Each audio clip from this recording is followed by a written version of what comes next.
Қаладағы өнеркәсіп аймағындағы орталық коллекторға Ордабасы индустриалды аймағынан ағылатын сарқынды су көлемін бақылайтын шығын өлшегіш орнатылған. Бұл жабдықта таратқыш құрылғы да бар. Барлық мәліметтер кәсіпорынның автоматты басқару жүйесі базасына тікелей түседі.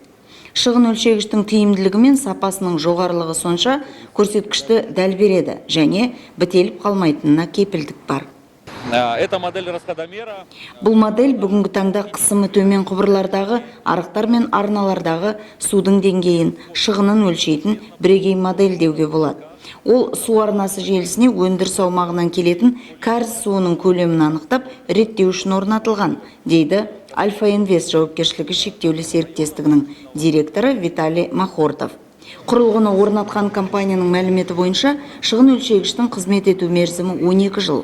Құрылғыға кез келген көлемдегі құбырларда жоғары дәлдікпен кәріз ағындарын есепке алуға мүмкіндік беретін барлық қажетті бағдарламалар енгізілген.